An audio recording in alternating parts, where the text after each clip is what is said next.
Hey guys, welcome back to new video. Guys, सबसे पहले बता दो कि मेरा नाम राजेंद्र कुमार है। मुझे जो इस डिपार्टमेंट ऑफ पोस्ट में डाक विभाग में जीटीएस बीपीएम पद पर 1.5 साल से भी लगातार ज़्यादा काम करते हो गया है। तो जो भी आप लोगों को इन्फॉर्मेशन दूंगा बिल्कुल ऑथेंटिक और सटीक होगी।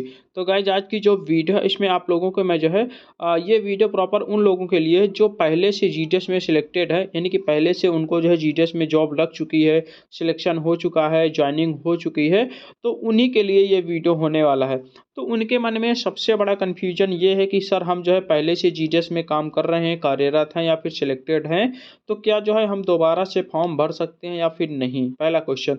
दूसरा क्वेश्चन ये है कि जब हम लोग फॉर्म भर रहे हैं तो वहाँ पे वेदर एम्प्लॉय का एक ऑप्शन होता है, तो वहाँ पे हमको यस करना है या फिर नो करना है। तीसरा जो सबसे महत्वपूर्ण क्वेश्चन है एनओसी की रिकॉर्डिंग, कि हम लोग जो पहले से जीटीएस में काम कर रहे हैं, जब हम लोग दोबारा फॉर्म भर रहे हैं तो वहाँ पे एनओसी में जो है नो करना है या फिर यस करना है।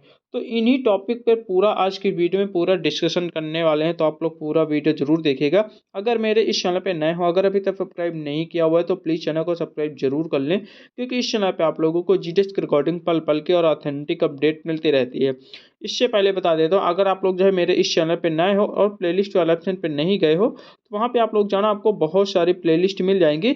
वहाँ पे आपके जो भी मन में कन्फ्यूजन चल रहा होगा, आप सभी का कन्फ्यूजन वहाँ पे आप लोगों को दूर हो जाएगा। देखिए, सबसे बड़ा जो मोस्ट इम्पॉर्टेंट कन्फ्यूजन ये है कि अगर हम पहले से जीटीएस में कार्यरत हैं तो उसमें जो है क्या हम दोबारा फॉर्म भर सकते हैं? बिल्कुल भर सकते हो, कोई दिक्कत नहीं है।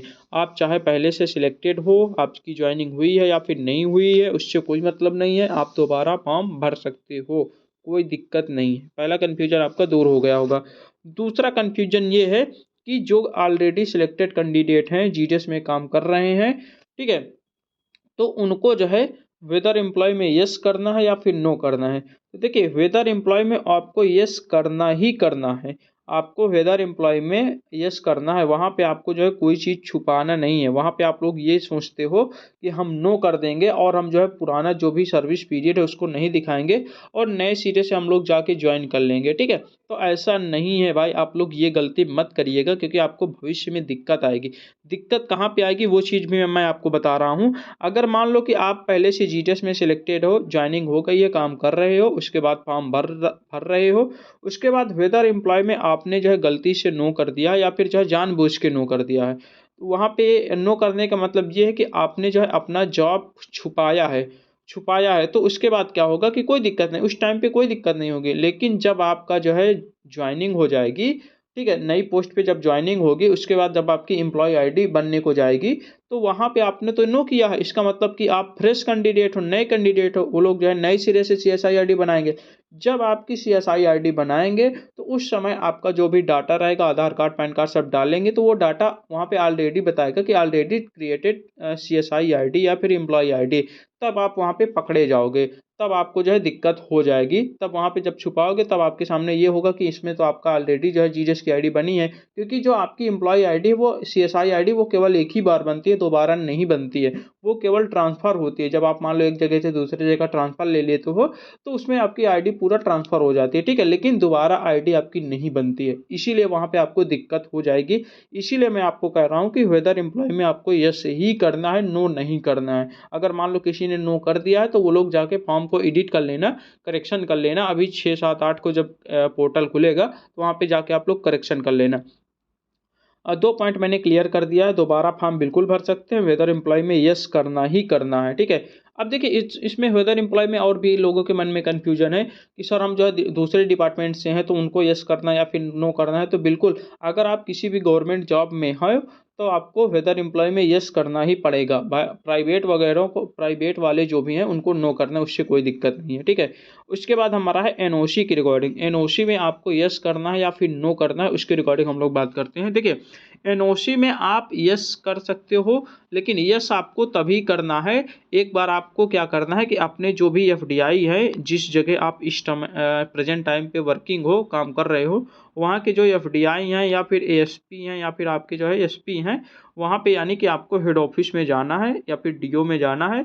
वहाँ पे आपको क्या करना है कि एक बार आपसे कांटेक्ट करना है कि सर जो है हम दोबारा से फॉर्म भर रहे हैं जीडीएस का, तो क्या हमको आप एनओसी अवेलेबल करोगे, यानी आप जो है एनओसी हमको दोगे या फिर नहीं दोगे। तो वो लोग आपको साफ साफ बता देंगे कि बेटा यहाँ से एनओसी नहीं मिलती है। जब वो लोग नहीं के लिए बोले तो वहाँ पे एनओसी वाले में डायरेक्ट आपको नो कर देना है। अगर वो लोग बोलते हैं कि हाँ हम आपको एनओसी देंगे, तब आपको यस कर देना, ठीक है। बाकी एनओसी में आपको कोई दिक्कत नहीं होती, ये चीज़ जान लेना। एनओसी में मैं तो कह रहा हूँ भाई सीधे सीधे आप नो कर दीजिए, क्योंकि जीडीएस में कभी भी कोई दिक्कत नहीं हुई है। मैंने भी फॉर्म फिल किया, मेरे कई दोस्त यार भी फॉर्म फिल किए हैं। एनओसी में फिलहाल ऐसा कोई दिक्कत होता ही नहीं है, क्योंकि जीडीएस में एनओसी की कोई आवश्यकता ही नहीं होती है। तो नॉर्मली आप नो कर दोगे तब भी भविष्य में कोई दिक्कत नहीं आने वाली है। लेकिन फिर भी मैं अगर अपना सलाह दूं तो एक बार आप जो है अपने एफडीआई, एएसपी या फिर एसपी से कांटेक्ट कर लेना, बातचीत कर लेना एनओसी की रिकॉर्डिंग। अगर वो लोग देना चाहे सच में तब आपको यस करना है, बाकी आपको नो कर देना है, कोई दिक्कत नहीं होती है, ठीक है। उसके बाद हमारा जो तीसरा पॉइंट है वो है, मैंने इसलिए लिखा है दोबारा ज्वाइन करने पर आपका नुकसान है। यानी कि अगर आप पहले से जीडीएस में वर्किंग हो और दोबारा फॉर्म भर रहे हो, और जब भर रहे हो उसके बाद सिलेक्शन भी हो जाता है, उसके बाद आप लोग जो है न्यू पोस्ट पे जाके ज्वाइन करोगे, तो उस समय आपका नुकसान ही नुकसान है। नुकसान इसलिए है क्योंकि अब देखिए, मान लो कोई कैंडिडेट ऐसा है जो कि पहले से जो है 1 साल काम कर चुका है। यहाँ पे ध्यान देना, कोई जीडीएस कर्मचारी है जो पहले 1 साल काम कर चुका है, और वो क्या सोच रहा है कि मैं भाई घर से दूर हूँ, ठीक है, मैं सोच रहा हूँ कि मैं अपने घर के आसपास लेना चाहता हूँ, तो वो क्या करेगा कि अपने घर के आसपास जो है इस बार फॉर्म भर देगा। कोई दिक्कत नहीं, भर देगा, सिलेक्शन भी हो जाएगा। उसके बाद जब उसकी ज्वाइनिंग होगी तो उस टाइम पे क्या होगा कि ज्वाइनिंग भी हो जाएगी, कोई दिक्कत नहीं है। लेकिन जो उसका जो ये जो 1 साल जो उसने काम किया है, सर्विस किया है, उसका इस जब नई ज्वाइनिंग कर लोगे तो न्यू ज्वाइनिंग करने के बाद आपका जो है ओल्ड वाला, पुराना वाला कुछ भी नहीं काउंट होगा। यानी कि जो पुराना आप लोगों ने 1 साल काम किया है वो जो है काउंट नहीं होगा, ना ही उसमें आपका सैलरी इंक्रीमेंट में काउंट होगा, ना ही आपके प्रमोशन में काउंट किया जाएगा। कहने का मतलब ये है कि जब आप न्यू सिरे से ज्वाइन करोगे तब आपका न्यू सिरे से जॉब मानी जाएगी, पुराना वाला से कोई मतलब नहीं है, ये चीज़ जान लेना।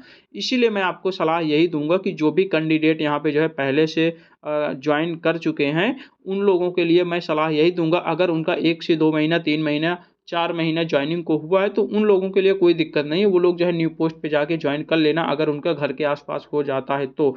नहीं, अगर आपका जो है 6 महीना, 1 साल कंप्लीट हो चुका है, तब आप लोग जो है न्यू पोस्ट पे ज्वाइन मत करिए, फॉर्म भी मत भरिए, कोई मतलब नहीं है। क्योंकि जब आप नए सिरे से ज्वाइन करने जाओगे तो उसका आपका पूरा नया सिरा से स्टार्ट होगा, आपका पुराना सर्विस पीरियड काउंट नहीं किया जाएगा, इसमें आपका ही घाटा होगा। क्योंकि जब आप लोग प्रमोशन के लिए वहाँ पे जो है प्रमोशन के लिए जब आप लोग फॉर्म भरोगे तो वहाँ पे जो आपका पुराना वाला होगा वो काउंट नहीं होगा, आपका नए सिरे से काउंट होगा। अगर पुरानी वाली ही ज्वाइनिंग पे आप काम करोगे तब आपका जो है पुराना वाला सैलरी इंक्रीमेंट भी लगेगा और आपका प्रमोशन के लिए भी उसका जो है जोड़ा जाएगा, ठीक है। तो ये मैंने लगभग काफ़ी ज़्यादा महत्वपूर्ण चीज़ें आप लोगों को बता दिए हैं। पहला पॉइंट हम लोगों ने ये देखा कि क्या दोबारा फॉर्म भर सकते हैं, तो बिल्कुल भर सकते हैं, ठीक है। उसके बाद अदर एम्प्लॉय में आपको यस करना ही करना है। एनओसी की रिकॉर्डिंग भी मैंने बता दिया है कि आप एक बार अपने डीओ में, हेड ऑफिस में जाके पता कर लीजिएगा। अगर वो लोग देना चाहे तो यस करना है, अगर नहीं देना चाह रहे हैं तो सीधे सीधे नो कर देना है, कोई दिक्कत नहीं होने वाली है, ठीक है।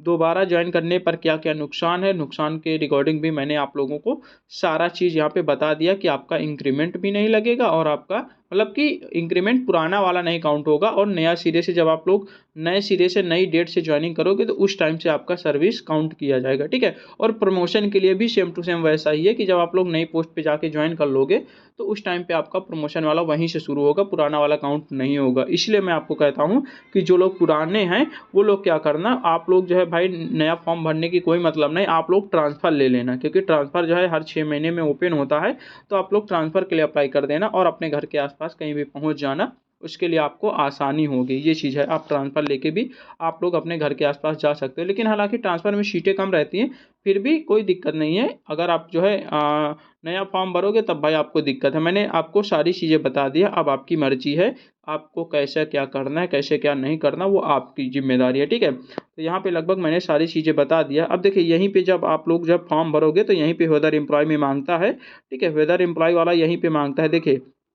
मैं आपको दिखा भी देता हूँ ताकि आपको जो है सारी चीज़ें यहाँ पे क्लियर हो जाएं। यहाँ पे देखिए, यहाँ पे तो PWD हो गया, ठीक है।